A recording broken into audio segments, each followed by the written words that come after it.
ਮਹੱਲਾ ਪੰਜਵਾਂ। ਰਾਗ ਗੌੜੀ ਗੁਆਰੇਰੀ ਚੌਪਦੇ।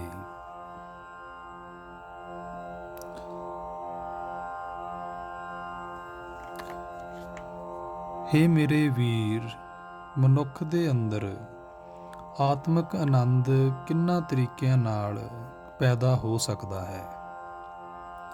ਅਸਲ ਮਿੱਤਰ ਹਰੀ ਪਰਮਾਤਮਾ ਕਿਵੇਂ ਮਿਲ ਸਕਦਾ ਹੈ। ਰਹਾਉ। ਘਰ ਦੇ ਮੋਹ ਵਿੱਚ ਆਤਮਿਕ ਸੁੱਖ ਨਹੀਂ ਹੈ। ਇਹ ਸਮਝਣ ਵਿੱਚ ਵੀ ਆਤਮਿਕ ਸੁੱਖ ਨਹੀਂ ਹੈ ਕਿ ਇਹ ਸਾਰੀ ਮਾਇਆ ਮੇਰੀ ਹੈ।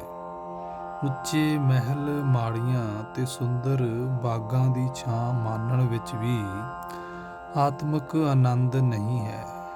ਜਿਸ ਮਨੁੱਖ ਨੇ ਇਹਨਾਂ ਵਿੱਚ ਆਤਮਿਕ ਸੁੱਖ ਸਮਝਿਆ ਹੈ, ਉਸ ਨੇ ਝੂਠੇ ਲਾਲਚ ਵਿੱਚ ਆਪਣਾ ਮਨੁੱਖਾ ਜਨਮ ਗਵਾ ਲਿਆ। ਮਨੁੱਖ ਹਾਥੀ ਘੋੜੇ ਵੇਖ ਕੇ ਖੁਸ਼ੀ ਮਹਿਸੂਸ ਕਰਦਾ ਹੈ, ਫੌਜਾਂ ਇਕੱਠੀਆਂ ਕਰਦਾ ਹੈ, ਮੰਤਰੀ ਤੇ ਸ਼ਾਹੀ ਨੌਕਰ ਰੱਖਦਾ ਹੈ, ਪਰ ਉਸ ਦੇ ਗਲ ਵਿੱਚ ਹਉਮੈ ਦੀ ਰੱਸੀ, ਹਉਮੈ ਦੇ ਫਾਹੇ ਹੀ ਪੈਂਦੇ ਹਨ। ਰਾਜਾ ਬਣ ਕੇ ਮਨੁੱਖ ਦਸੀਂ ਪਾਸੀਂ ਸਾਰੀ ਧਰਤੀ ਤੇ ਰਾਜ ਕਮਾਉਂਦਾ ਹੈ, ਮੌਜਾਂ ਮਾਣਦਾ ਹੈ, ਇਸਤਰੀਆਂ ਭੋਗਦਾ ਹੈ, ਪਰ ਇਹ ਸਭ ਕੁਝ ਇਉਂ ਹੀ ਹੈ ਜਿਵੇਂ ਕੋਈ ਰਾਜਾ ਮੰਗਤਾ ਬਣ ਜਾਂਦਾ ਹੈ ਤੇ ਦੁਖੀ ਹੁੰਦਾ ਹੈ। ਆਤਮਿਕ ਸੁੱਖ ਦੇ ਥਾਂ ਰਾਜ ਵਿੱਚ ਤੇ ਭੋਗਾਂ ਵਿੱਚ ਵੀ ਦੁੱਖ ਹੀ ਦੁੱਖ ਹੈ। ਸਤਿਗੁਰੂ ਨੇ ਮੈਨੂੰ ਅਸਲ ਆਤਮਿਕ ਸੁੱਖ ਦਾ ਮੂਲ ਦੱਸਿਆ ਹੈ। ਉਹ ਹੈ ਪਰਮਾਤਮਾ ਦੀ ਰਜ਼ਾ ਵਿੱਚ ਰਾਜ਼ੀ ਰਹਿਣਾ। ਜੋ ਪਰਮਾਤਮਾ ਕਰਦਾ ਹੈ ਉਸ ਦੇ ਭਗਤਾਂ ਨੂੰ ਉਹ ਮਿੱਠਾ ਲੱਗਦਾ ਹੈ ਤੇ ਉਹ ਇਸ ਤਰ੍ਹਾਂ ਆਤਮਿਕ ਸੁੱਖ ਮਾਣਦੇ ਹਨ। ਹੇ ਦਾਸ ਨਾਨਕ, ਹਉਮੈ ਮਾਰ ਕੇ ਵਡਭਾਗੀ ਮਨੁੱਖ ਪਰਮਾਤਮਾ ਵਿੱਚ ਹੀ ਲੀਨ ਰਹਿੰਦੇ ਹਨ। ਹੇ ਮੇਰੇ ਵੀਰ, ਇਸ ਤਰੀਕੇ ਨਾਲ ਭਾਵ ਰਜ਼ਾ ਵਿੱਚ ਰਾਜ਼ੀ ਰਹਿਣ ਨਾਲ ਆਤਮਿਕ ਆਨੰਦ ਪੈਦਾ ਹੁੰਦਾ ਹੈ। ਇਸ ਤਰ੍ਹਾਂ ਹੀ ਅਸਲ ਮਿੱਤਰ ਹਰੀ ਪਰਮਾਤਮਾ ਨੂੰ ਮਿਲ ਸਕੀਦਾ ਹੈ। ਰਹਾਉ ਦੂਜਾ।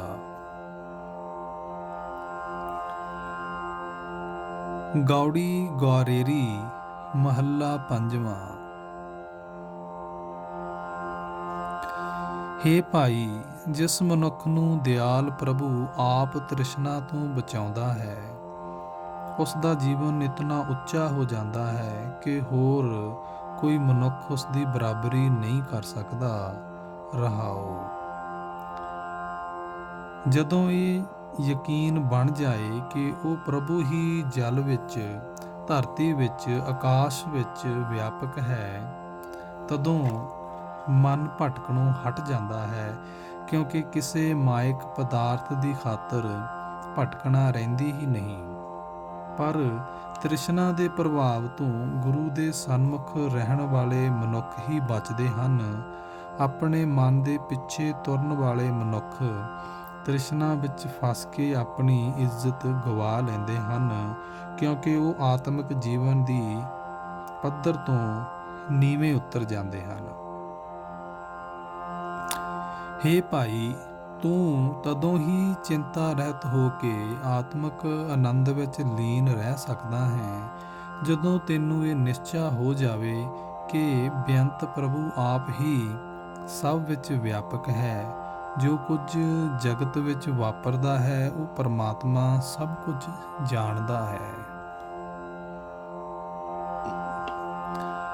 ਜਿਨ੍ਹਾਂ ਮਨੁੱਖਾਂ ਨੂੰ ਮਾਇਆ ਦੀ ਤ੍ਰਿਸ਼ਨਾ ਚੰਬੜੀ ਰਹਿੰਦੀ ਹੈ, ਉਹ ਆਪਣੇ ਮਨ ਦੇ ਮੁਰੀਦ ਮਨੁੱਖ ਆਤਮਿਕ ਮੌਤੇ ਮਰੇ ਰਹਿੰਦੇ ਹਨ, ਕਿਉਂਕਿ ਉਹ ਜਿਹੋ ਜਿਹਾ ਕਰਮ ਬੀਜ ਬੀਜਦੇ ਹਨ, ਉਹੋ ਜਿਹਾ ਫਲ ਖਾਂਦੇ ਹਨ।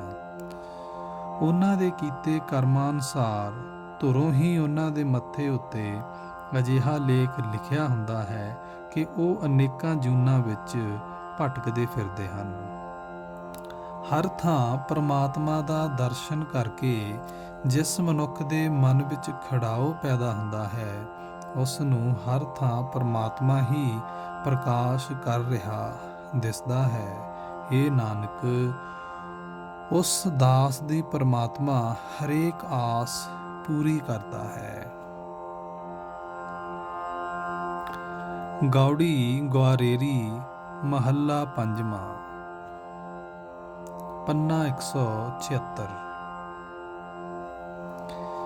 ਹੇ ਭਾਈ, ਚਿਰਾਂ ਪਿੱਛੋਂ ਤੈਨੂੰ ਇਹ ਮਨੁੱਖਾ ਸਰੀਰ ਮਿਲਿਆ ਹੈ। ਜਗਤ ਦੇ ਮਾਲਕ ਪ੍ਰਭੂ ਨੂੰ ਹੁਣ ਮਿਲ। ਇਹੀ ਮਨੁੱਖਾ ਜਨਮ ਪ੍ਰਭੂ ਨੂੰ ਮਿਲਣ ਦਾ ਸਮਾਂ ਹੈ। ਰਹਾਓ। ਹੇ ਭਾਈ, ਤੂੰ ਕਈ ਜਨਮਾਂ ਵਿੱਚ ਕੀੜੇ ਪਤੰਗੇ ਬਣਦਾ ਰਿਹਾ। ਕਈ ਜਨਮਾਂ ਵਿੱਚ ਹਾਥੀ, ਮਗਰਮੱਛ, ਹਿਰਨ ਬਣਦਾ ਰਿਹਾ। ਕਈ ਜਨਮਾਂ ਵਿੱਚ ਤੂੰ ਪੰਛੀ ਤੇ ਸੱਪ ਬਣਿਆ। ਕਈ ਜਨਮਾਂ ਵਿੱਚ ਤੂੰ ਘੋੜੇ, ਬਲਦ ਬਣ ਕੇ ਜੋਇਆ ਗਿਆ। ਹੇ ਭਾਈ, ਕਈ ਜਨਮਾਂ ਵਿੱਚ ਤੈਨੂੰ ਪੱਥਰ ਚਟਾਨਾਂ ਬਣਾਇਆ ਗਿਆ। ਕਈ ਜਨਮਾਂ ਵਿੱਚ ਤੇਰੀ ਮਾਂ ਦਾ ਗਰਭ ਹੀ ਛਣਦਾ ਰਿਹਾ। ਕਈ ਜਨਮਾਂ ਵਿੱਚ ਤੈਨੂੰ ਕਿਸਮ ਕਿਸਮ ਦੇ ਰੁੱਖ ਬਣਾ ਕੇ ਪੈਦਾ ਕੀਤਾ ਗਿਆ ਤੇ ਇਸ ਤਰ੍ਹਾਂ 84 ਲੱਖ ਜੂਨਾਂ ਵਿੱਚ ਤੈਨੂੰ ਭਵਾਇਆ ਗਿਆ। ਹੇ ਭਾਈ, ਹੁਣ ਤੈਨੂੰ ਮਨੁੱਖਾ ਜਨਮ ਮਿਲਿਆ ਹੈ। ਸਾਧ ਸੰਗਤ ਵਿੱਚ ਆ, ਗੁਰੂ ਦੀ ਮੱਤ ਲੈ ਕੇ ਖਲਕਤ ਦੀ ਸੇਵਾ ਕਰ ਤੇ ਪਰਮਾਤਮਾ ਦਾ ਭਜਨ ਕਰ। ਮਾਣ, ਝੂਠ ਤੇ ਅਹੰਕਾਰ ਛੱਡ ਦੇ। ਤੂੰ ਪਰਮਾਤਮਾ ਦੀ ਦਰਗਾਹ ਵਿੱਚ ਤਦੋਂ ਹੀ ਕਬੂਲ ਹੋਏਗਾ ਜੇ ਤੂੰ ਇਹ ਜੀਵਨ ਜਿਉਂਦਾ ਹੀ ਆਪਾ ਭਾਵ ਵੱਲੋਂ ਮਰ ਜਾਏਗਾ। ਹੇ ਨਾਨਕ, ਪ੍ਰਭੂ ਅੱਗੇ ਅਰਦਾਸ ਕਰ ਤੇ ਆਖ, ਹੇ ਪ੍ਰਭੂ, ਤੇਰਾ ਸਿਮਰਨ ਕਰਨ ਦੀ ਜੀਵ ਨੂੰ ਕੀ ਸਮਰੱਥਾ ਹੋ ਸਕਦੀ ਹੈ। ਜੋ ਕੁਝ ਜਗਤ ਵਿੱਚ ਹੁੰਦਾ ਹੈ ਉਹ ਤੇਰੇ ਹੁਕਮ ਤੋਂ ਹੀ ਹੁੰਦਾ ਹੈ। ਤੇਥੋਂ ਬਿਨਾਂ ਹੋਰ ਕੋਈ ਕੁਝ ਵੀ ਕਰਨ ਦੀ ਸਮਰੱਥਾ ਵਾਲਾ ਨਹੀਂ ਹੈ। ਹੇ ਪ੍ਰਭੂ, ਤੈਨੂੰ ਤਦੋਂ ਹੀ ਮਿਲਿਆ ਜਾ ਸਕਦਾ ਹੈ ਜੇ ਤੂੰ ਆਪ ਜੀਵ ਨੂੰ ਆਪਣੇ ਚਰਨਾਂ ਵਿੱਚ ਮਿਲਾ ਲਏ। ਤਦੋਂ ਹੀ ਜੀਵ ਹਰ ਗੁਣ ਗਾ ਸਕਦਾ ਹੈ।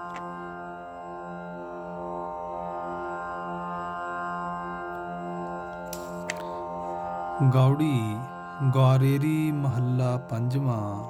ਪੰਨਾ 176।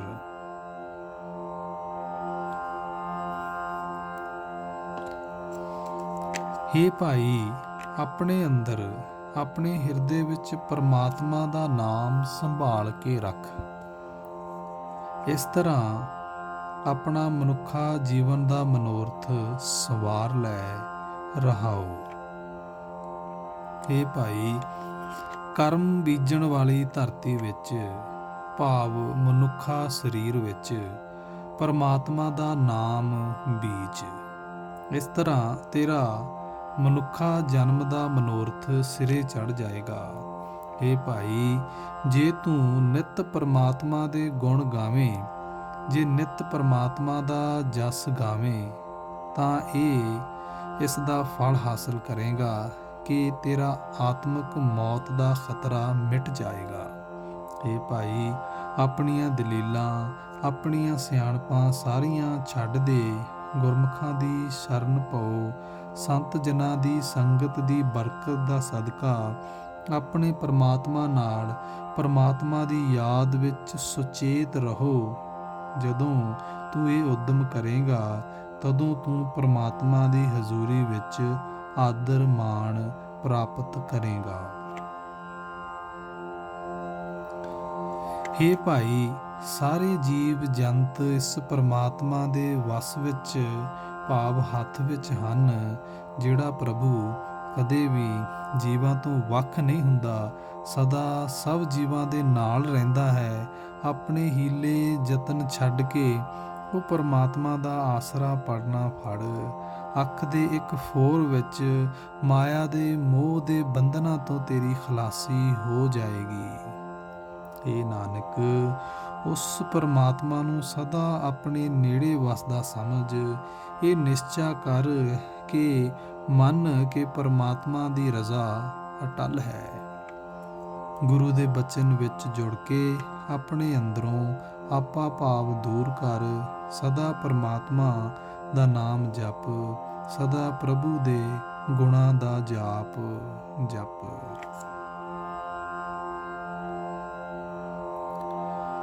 ਗੌੜੀ ਗਵਾਰੇਰੀ ਮਹੱਲਾ ਪੰਜਵਾਂ। ਪੰਨਾ 177। ਹੇ ਭਾਈ, ਜੋ ਉਪਦੇਸ਼ ਗੁਰੂ ਨੇ ਦਿੱਤਾ ਹੈ ਉਹ ਹਰੇਕ ਮਨੁੱਖ ਦੇ ਮਨ ਦੇ ਕੰਮ ਆਉਂਦਾ ਹੈ। ਇਸ ਵਾਸਤੇ ਹੇ ਭਾਈ, ਗੁਰੂ ਦੇ ਕੀਤੇ ਹੋਏ ਇਸ ਉਪਕਾਰ ਨੂੰ ਸਦਾ ਨਾਲ ਨਿਭਣ ਵਾਲਾ ਸਮਝ ਰਹਾਓ। ਗੁਰੂ ਦਾ ਉਪਦੇਸ਼ ਸਦਾ ਆਤਮਿਕ ਜੀਵਨ ਦੇ ਕੰਮ ਆਉਣ ਵਾਲਾ ਹੈ। ਇਹ ਉਪਦੇਸ਼ ਕਦੇ ਛਿਜਣ ਵਾਲਾ ਭਾਵ ਪੁਰਾਣਾ ਹੋਣ ਵਾਲਾ ਨਹੀਂ ਹੈ। ਗੁਰੂ ਦੇ ਉਪਦੇਸ਼ ਦੇ ਰਾਹੀਂ ਮਨੁੱਖ ਪਰਮਾਤਮਾ ਦੇ ਪ੍ਰੇਮ ਰੰਗ ਵਿੱਚ ਜੁੜਿਆ ਰਹਿੰਦਾ ਹੈ। ਗੁਰੂ ਦਾ ਉਪਦੇਸ਼ ਸਦਾ ਮਨੁੱਖ ਦੇ ਆਤਮਿਕ ਜੀਵਨ ਦੇ ਕੰਮ ਆਉਣ ਵਾਲਾ ਹੈ। ਇਹ ਉਪਦੇਸ਼ ਕਦੇ ਛਿਜਣ ਵਾਲਾ ਨਹੀਂ ਭਾਵ ਪੁਰਾਣਾ ਹੋਣ ਵਾਲਾ ਨਹੀਂ। ਗੁਰੂ ਦੇ ਉਪਦੇਸ਼ ਦੇ ਰਾਹੀਂ ਮਨੁੱਖ ਦੀ ਭਟਕਣਾ, ਮਨੁੱਖ ਦੇ ਵਿਤਕਰੇ ਕੱਟੇ ਜਾਂਦੇ ਹਨ। ਗੁਰੂ ਦਾ ਉਪਦੇਸ਼ ਕਦੇ ਵਿਅਰਥ ਨਹੀਂ ਜਾਂਦਾ। ਗੁਰੂ ਦੇ ਉਪਦੇਸ਼ ਦੀ ਬਰਕਤ ਨਾਲ ਮਨੁੱਖ ਪਰਮਾਤਮਾ ਦੇ ਗੁਣ ਗਾਉਂਦਾ ਰਹਿੰਦਾ ਹੈ। ਗੁਰੂ ਦੇ ਉਪਦੇਸ਼ ਜਿੰਦ ਦੇ ਨਾਲ ਨਿਭਦਾ ਹੈ। ਗੁਰੂ ਦਾ ਉਪਦੇਸ਼ ਨਿਆਸਰੀਆਂ ਜਿੰਦਾਂ ਦਾ ਸਹਾਰਾ ਬਣਦਾ ਹੈ।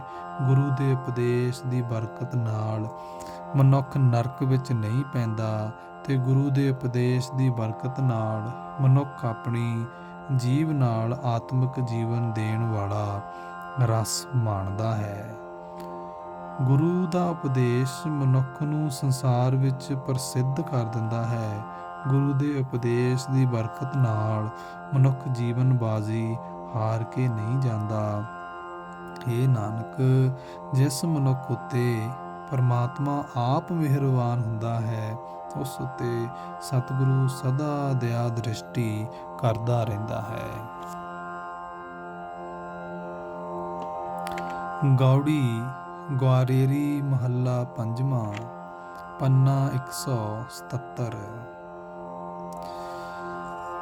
ਹੇ ਸੋਹਣੇ RAM ਜੀਓ, ਕਿਰਪਾ ਕਰ ਮੈਂ ਗੁਰਮੁਖਾਂ ਦੇ ਚਰਨਾਂ ਦੀ ਧੂੜ ਪ੍ਰਾਪਤ ਕਰ ਲਵਾਂ ਤੇ ਗੁਰੂ ਨੂੰ ਮਿਲ ਕੇ ਤੈਨੂੰ ਆਪਣੇ ਖਸਮ ਨੂੰ ਸਿਮਰਦਾ ਰਹਾਓ।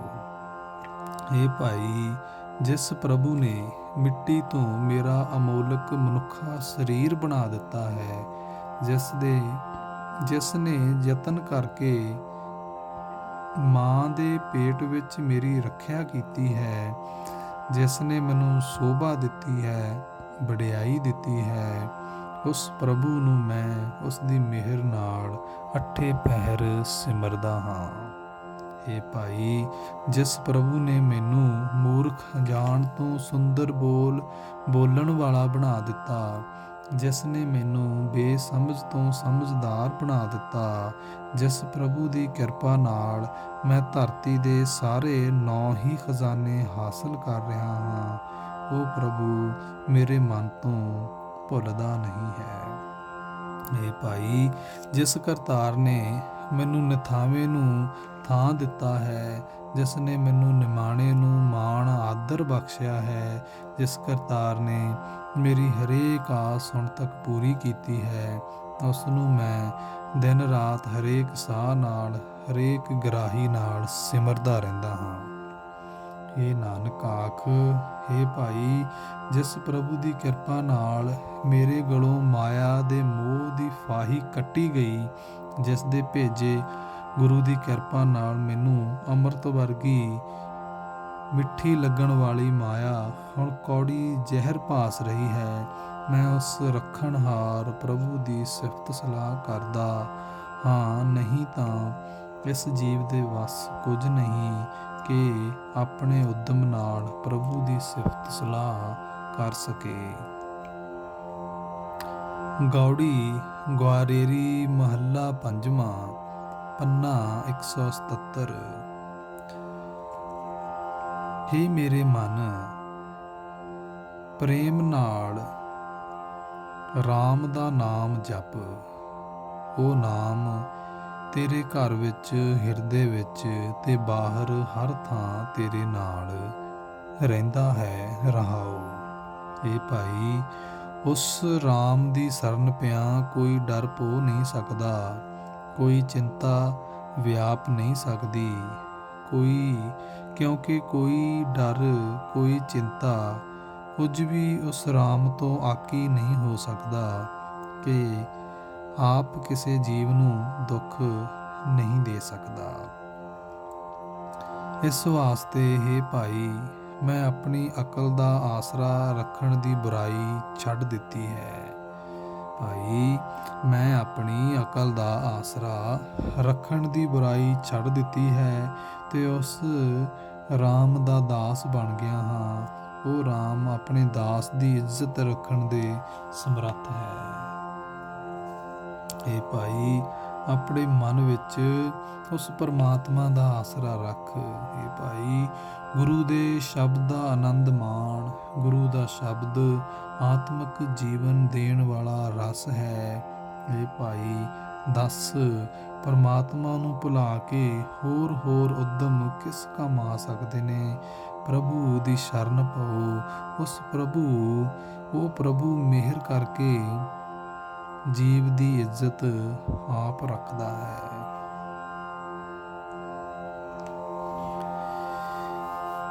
ਹੇ ਭਾਈ, ਮਾਇਆ ਦੀ ਸਾਰੀ ਫੂੰ ਫਾਂ ਝੂਠੀ ਹੈ, 4 ਦਿਨਾਂ ਦੀ ਹੈ। ਦੱਸੋ, ਇਹ ਬੰਦੇ ਕੀ ਕਰਨ ਜੋਗੇ ਹਨ? ਇਹਨਾਂ ਦੀ ਆਕੜ ਦੀ ਕੀ ਪਾਇਆ ਹੈ?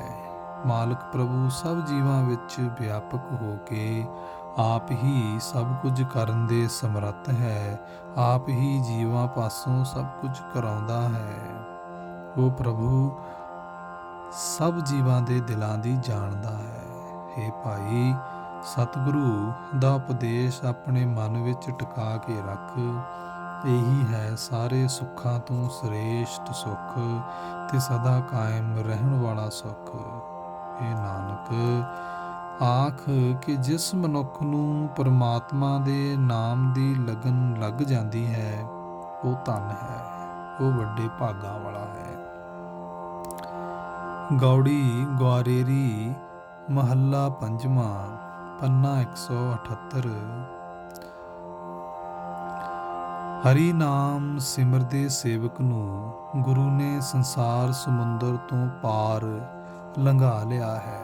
ਗੁਰੂ ਨੇ ਸੇਵਕ ਨੂੰ ਤ੍ਰਿਸ਼ਨਾ ਅੱਗ ਦੇ ਸਮੁੰਦਰ ਤੋਂ ਪਾਰ ਲੰਘਾ ਲਿਆ ਹੈ। ਰਹਾਓ।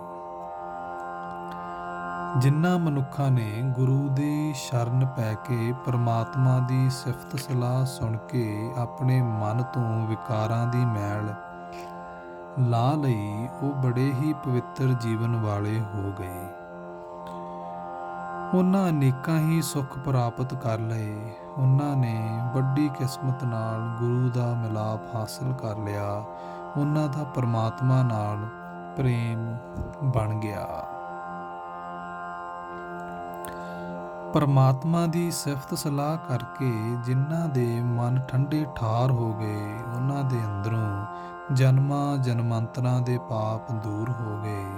ਉਹਨਾਂ ਨੇ ਸਾਰੇ ਖਜ਼ਾਨੇ ਆਪਣੇ ਮਨ ਵਿੱਚ ਹੀ ਵੇਖ ਲਏ। ਇਸ ਵਾਸਤੇ ਸੁੱਖ ਢੂੰਡਣ ਲਈ ਹੁਣ ਉਹ ਹੋਰ ਕਿਤੇ ਕਿਉਂ ਜਾਣ। ਭਾਵ ਸੁੱਖ ਦੀ ਭਾਲ ਬਾਹਰ ਜਗਤ ਦੇ ਪਦਾਰਥਾਂ ਵਿੱਚੋਂ ਕਰਨ ਦੀ ਉਹਨਾਂ ਨੂੰ ਲੋੜ ਨਹੀਂ ਰਹਿੰਦੀ। ਜਦੋਂ ਪ੍ਰਭੂ ਜੀ ਆਪਣੇ ਦਾਸਾਂ ਉੱਤੇ ਦਿਆਲ ਹੁੰਦੇ ਹਨ, ਤਦੋਂ ਦਾਸਾਂ ਦੀ ਕੀਤੀ ਹੋਈ ਸੇਵਾ ਸਿਮਰਨ ਦੀ ਮਿਹਨਤ ਸਫਲ ਹੋ ਜਾਂਦੀ ਹੈ। ਸੇਵਕਾਂ ਦੇ ਮਾਇਆ ਦੇ ਮੋਹ ਬੰਧਨ ਕੱਟ ਕੇ ਪ੍ਰਭੂ ਉਹਨਾਂ ਨੂੰ ਆਪਣੇ ਦਾਸ ਬਣਾ ਲੈਂਦਾ ਹੈ। ਗੁਣਾਂ ਦੇ ਖਜ਼ਾਨੇ ਪਰਮਾਤਮਾ ਦਾ ਨਾਮ ਸਿਮਰ ਸਿਮਰ ਕੇ ਸੇਵਕ ਪਰਮਾਤਮਾ ਵਿੱਚ ਲੀਨ ਹੋ ਜਾਂਦੇ ਹਨ। ਪੂਰੇ ਗੁਰੂ ਨੇ ਜਿਸ ਮਨੁੱਖ ਦੇ ਮਨ ਦੀ ਸਾਰੀ ਭਟਕਣਾ ਦੂਰ ਕਰ ਦਿੱਤੀ, ਉਸ ਨੂੰ ਹਰ ਥਾਂ ਵਿੱਚ ਪਰਮਾਤਮਾ ਹੀ ਪਰਮਾਤਮਾ ਵਿਆਪਕ ਭਰਪੂਰ ਦਿਸਦਾ ਹੈ। ਉਸ ਨੂੰ ਇੱਕ ਪਰਮਾਤਮਾ ਹੀ ਆਪਣੇ ਹਿਰਦੇ ਵਿੱਚ ਵਸਦਾ ਦਿਸਦਾ ਹੈ। ਇੱਕ ਪਰਮਾਤਮਾ ਹੀ ਹਰੇਕ ਥਾਂ ਵਿੱਚ ਦਿਸਦਾ ਹੈ। ਇਹ ਨਾਨਕ, ਪਰਮਾਤਮਾ ਦਾ ਸਿਮਰਨ ਕਰਕੇ ਉਸ ਮਨੁੱਖ ਨੇ ਆਤਮਿਕ ਆਨੰਦ ਲੱਭ ਲਿਆ ਹੈ। ਗੌੜੀ ਗੁਆਰੇਰੀ ਮਹੱਲਾ ਪੰਜਵਾਂ, ਪੰਨਾ 178। ਜਿਹੜੇ ਆਪਣੇ ਵੱਡੇ ਵਡੇਰੇ ਮਰ ਚੁੱਕੇ ਹੁੰਦੇ ਹਨ, ਉਹ ਭੁੱਲ ਜਾਂਦੇ ਹਨ। ਭਾਵ ਇਹ ਗੱਲ ਭੁੱਲ ਜਾਂਦੀ ਹੈ ਕਿ ਉਹ ਜੋੜੀ ਹੋਈ ਮਾਇਆ ਇੱਥੇ ਹੀ ਛੱਡ ਗਏ। ਜਿਹੜੇ ਹੁਣ ਜਿਉਂਦੇ ਹਨ, ਉਹ ਮਾਇਆ ਜੋੜਨ ਲਈ ਲੱਕ ਬੰਨ੍ਹ ਕੇ ਖਲੋ ਜਾਂਦੇ ਹਨ। ਜਿਸ ਧੰਦੇ ਵਿੱਚ ਉਹ ਮਰ ਚੁੱਕੇ ਵੱਡੇ ਵਡੇਰੇ ਫਸੇ ਹੋਏ ਸਨ, ਉਹਨਾਂ ਤੋਂ ਦੂਣੀ ਮਾਇਆ ਦੀ ਪਕੜ ਵਿੱਚ ਇਹ ਜਿਉਂਦੇ ਮਨੁੱਖ ਆਪਣੇ ਮਨ ਵਿੱਚ ਬਣਾ ਲੈਂਦੇ ਹਨ। ਜਿਸ ਧੰਦੇ ਵਿੱਚ ਉਹ ਮਰ ਚੁੱਕੇ ਵੱਡੇ ਵਡੇਰੇ ਫਸੇ ਹੋਏ ਸਨ, ਉਹਨਾਂ ਤੋਂ ਦੂਣੀ ਮਾਇਆ ਦੀ ਪਕੜ ਉਹ ਜਿਉਂਦੇ ਮਨੁੱਖ ਆਪਣੇ ਮਨ ਵਿੱਚ ਬਣਾ ਲੈਂਦੇ ਹਨ। ਮੂਰਖ ਮਨੁੱਖ ਨੂੰ ਉਹ ਸਮਾਂ ਰਤਾ ਵੀ ਚੇਤੇ ਨਹੀਂ ਆਉਂਦਾ ਜਦੋਂ ਵੱਡੇ ਵਡੇਰਿਆਂ ਵਾਂਗ ਸਭ ਕੁਝ ਇੱਥੇ ਹੀ ਛੱਡ ਜਾਣਾ ਹੈ। ਮਨੁੱਖ ਮੁੜ ਮੁੜ ਉਸੇ ਮਾਇਆ ਨਾਲ ਚਿੰਬੜਦਾ ਹੈ ਜਿਸ ਨੇ ਨਾਸ ਹੋ ਜਾਣਾ ਹੈ, ਜਿਸ ਨਾਲ ਸਾਥ ਨਹੀਂ ਲੱਭਣਾ। ਰਹਾਉ। ਮੂਰਖ ਮਨੁੱਖ ਦਾ ਸਰੀਰ ਭਾਵ ਹਰੇਕ ਗਿਆਨ ਇੰਦਰਾ ਮਾਇਆ ਦੀਆਂ ਆਸਾਂ ਵਿੱਚ ਜਕੜਿਆ ਰਹਿੰਦਾ ਹੈ। ਮੂਰਖ ਮਨੁੱਖ ਕਾਮ, ਕ੍ਰੋਧ, ਮੋਹ ਦੇ ਬੰਧਨਾਂ ਵਿੱਚ ਫਸਿਆ ਰਹਿੰਦਾ ਹੈ। ਸਿਰ ਉੱਤੇ ਧਰਮ ਰਾਜ ਖਲੋਤਾ ਹੋਇਆ ਹੈ, ਭਾਵ ਮੌਤ ਦਾ ਸਮਾਂ ਨੇੜੇ ਆ ਰਿਹਾ ਹੈ। ਪਰ ਮੂਰਖ ਮਨੁੱਖ ਆਤਮਿਕ ਮੌਤ ਲਿਆਉਣ ਵਾਲੀ ਮਾਇਆ ਜ਼ਹਿਰ ਮਿੱਠੀ ਜਾਣ ਜਾਣ ਕੇ ਖਾਂਦਾ ਹੈ। ਮਾਇਆ ਮੱਤਾ ਮਨੁੱਖ ਇਉਂ ਹੰਕਾਰ ਭਰੀਆਂ ਗੱਲਾਂ ਕਰਦਾ ਹੈ। ਮੈਂ ਉਸ ਨੂੰ ਬੰਨ੍ਹ ਲਵਾਂਗਾ, ਮੈਂ ਉਸ ਪਾਸੋਂ ਆਪਣਾ ਵੈਰ ਦਾ ਬਦਲਾ ਲਵਾਂਗਾ। ਮੇਰੀ ਭੌਂ ਉੱਤੇ ਕੌਣ ਪੈਰ ਰੱਖ ਸਕਦਾ ਹੈ?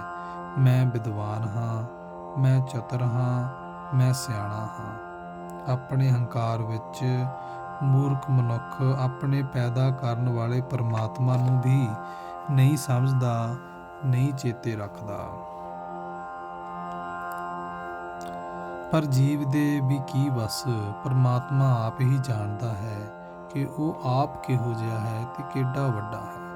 ਜੀਵ ਉਸ ਪਰਮਾਤਮਾ ਦੀ ਗਤਮਿਤ ਬਾਰੇ ਕੁਝ ਵੀ ਨਹੀਂ ਕਹਿ ਸਕਦਾ, ਕੁਝ ਵੀ ਆਖ ਕੇ ਬਿਆਨ ਨਹੀਂ ਕਰ ਸਕਦਾ। ਹੇ ਪ੍ਰਭੂ, ਜੀਵ ਨੂੰ ਤੂੰ ਜਿਸ ਪਾਸੇ ਲਾਉਂਦਾ ਹੈ ਉੱਧਰ ਹੀ ਇਹ ਲੱਗ ਜਾਂਦਾ ਹੈ।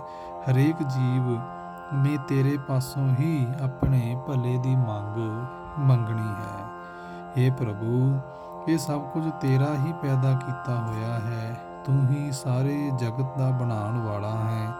ਤੇਰੇ ਗੁਣਾਂ ਦਾ ਅੰਤ ਨਹੀਂ ਪੈ ਸਕਦਾ। ਤੇਰੇ ਸਰੂਪ ਦਾ ਔਰਲਾ ਪਾਰਲਾ ਬੰਨਾ ਨਹੀਂ ਲੱਭ ਸਕਦਾ।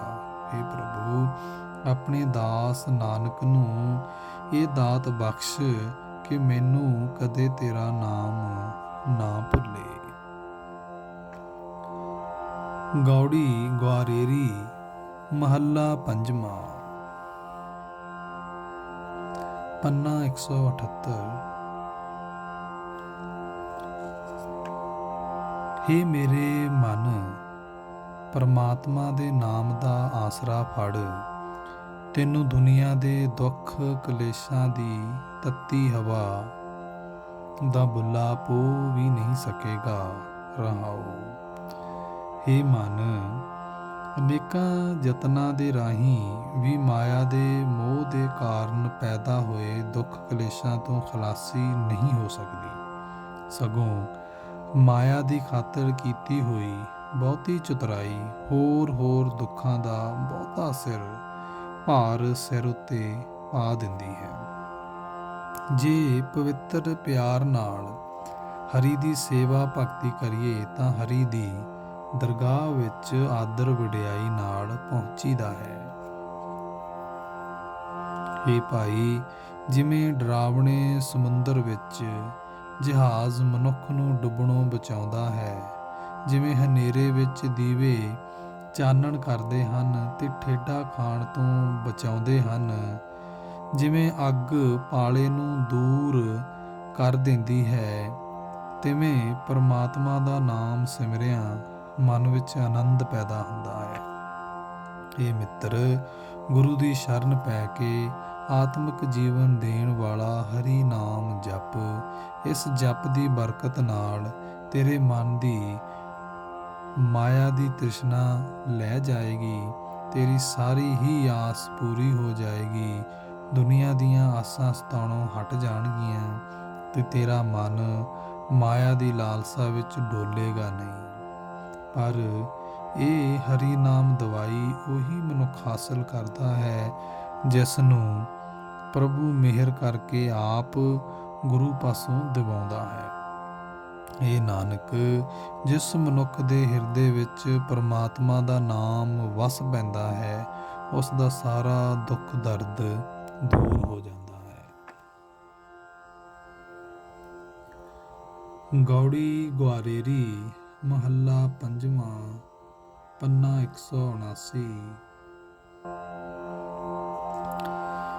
ਮੈਂ ਵੇਖਦਾ ਹਾਂ ਕਿ ਪਰਮਾਤਮਾ ਦਾ ਭਜਨ ਕਰਨ ਤੋਂ ਬਿਨਾਂ ਜੀਵ ਵਿਲਕਦੇ ਹਨ। ਜਿਹੜੇ ਮਨੁੱਖ ਮਾਇਆ ਦੇ ਮੋਹ ਵਿੱਚ ਮਸਤ ਰਹਿੰਦੇ ਹਨ, ਉਹਨਾਂ ਦਾ ਸਰੀਰ ਫਿਟਕਾਰਯੋਗ ਹੈ, ਉਹਨਾਂ ਦਾ ਧਨ ਫਿਟਕਾਰਯੋਗ ਹੈ। ਰਹਾਉ। ਬਹੁਤਾ ਧਨ ਜੋੜ ਕੇ ਵੀ ਮਨ ਨਹੀਂ ਰੱਜਦਾ। ਅਨੇਕਾਂ ਸੁੰਦਰ ਇਸਤਰੀਆਂ ਦੇ ਰੂਪ ਦੇਖ ਕੇ ਵੀ ਮਨ ਦੀ ਤਸੱਲੀ ਨਹੀਂ ਹੁੰਦੀ। ਮਨੁੱਖ ਇਹ ਸਮਝ ਕੇ ਕਿ ਮੇਰੀ ਇਸਤਰੀ ਹੈ, ਇਹ ਮੇਰਾ ਪੁੱਤਰ ਹੈ, ਮਾਇਆ ਦੇ ਮੋਹ ਵਿੱਚ ਫਸਿਆ ਰਹਿੰਦਾ ਹੈ। ਇਸਤਰੀਆਂ ਦੀ ਸੁੰਦਰਤਾ ਨਾਸ ਹੋ ਜਾਂਦੀ ਹੈ। ਉਹ ਆਪਣੇ ਮਿੱਥੇ ਹੋਏ ਇਸਤਰੀ ਪੁੱਤਰ ਸਵਾਹ ਦੀ ਢੇਰੀ ਹੋ ਜਾਂਦੇ ਹਨ। ਕਿਸੇ ਨਾਲ ਵੀ ਸਾਥ ਨਹੀਂ ਨਿਭਦਾ। ਜਿਵੇਂ ਕਿਸੇ ਵਿਗਾਰੀ ਦੇ ਸਿਰ ਉੱਤੇ ਪੈਸੇ ਰੁਪਈਏ ਰੱਖੇ ਜਾਣ, ਉਹ ਪੈਸੇ ਰੁਪਈਏ ਮਾਲਕ ਦੇ ਘਰ ਵਿੱਚ ਜਾ ਕੇ ਪਹੁੰਚਦੇ ਹਨ। ਉਸ ਵਿਗਾਰੀ ਨੇ ਭਾਰ ਚੁੱਕਣ ਦਾ ਦੁੱਖ ਹੀ ਸਹਾਰਿਆ ਹੁੰਦਾ ਹੈ। ਜਿਵੇਂ ਕੋਈ ਮਨੁੱਖ ਸੁਪਨੇ ਵਿੱਚ ਰਾਜਾ ਬਣ ਬੈਠ ਜਾਂਦਾ ਹੈ, ਪਰ ਜਦੋਂ ਨੀਂਦ ਮੁੱਕ ਜਾਂਦੀ ਹੈ, ਅੱਖਾਂ ਖੋਲ੍ਹਦਾ ਹੈ ਤਾਂ ਸੁਪਨੇ ਵਿੱਚ ਮਿਲੇ ਰਾਜ ਦਾ ਸਾਰਾ ਕੰਮ ਚੌੜ ਹੋ ਜਾਂਦਾ ਹੈ। ਜਿਵੇਂ ਕੋਈ ਰਾਖਾ ਕਿਸੇ ਹੋਰ ਦੇ ਖੇਤ ਉੱਤੇ ਰਾਖੀ ਕਰਦਾ ਹੈ, ਫਸਲ ਪੱਕਣ ਤੇ ਫਸਲ ਮਾਲਕ ਦੀ ਮਲਕੀਅਤ ਹੋ ਜਾਂਦੀ ਹੈ ਤੇ ਰਾਖਾ ਉੱਠ ਕੇ ਚਲਾ ਜਾਂਦਾ ਹੈ। ਰਾਖਾ ਉਸ ਪਰਾਏ ਖੇਤ ਦੀ ਰਾਖੀ ਦੀ ਖਾਤਰ ਦੁੱਖ ਸਹਾਰਦਾ ਹੈ, ਪਰ ਉਸ ਨੂੰ ਆਖਰ ਵਿੱਚ ਮਿਲਦਾ ਕੁਝ ਵੀ ਨਹੀਂ। ਪਰ ਜੀਵ ਦੇ ਕੀ ਵਸ, ਸੁਪਨੇ ਵਿੱਚ ਜਿਸ ਪ੍ਰਭੂ ਦਾ ਦਿੱਤਾ ਹੋਇਆ ਰਾਜ ਮਿਲਦਾ ਹੈ, ਉਸੇ ਦਾ ਹੀ ਦਿੱਤਾ ਹੋਇਆ ਸੁਪਨਾ ਵੀ ਹੈ। ਜਿਸ ਪ੍ਰਭੂ ਨੇ ਮਨੁੱਖ ਨੂੰ ਮਾਇਆ ਦਿੱਤੀ ਹੈ, ਉਸਨੇ ਹੀ ਮਾਇਆ ਦੀ ਤ੍ਰਿਸ਼ਨਾ ਚੰਬੇੜੀ ਹੈ। ਇਹ ਨਾਨਕ, ਪ੍ਰਭੂ ਆਪ ਹੀ ਤ੍ਰਿਸ਼ਨਾ ਚੰਬੋੜ ਕੇ ਆਤਮਿਕ ਮੌਤ ਦਿੰਦਾ ਹੈ।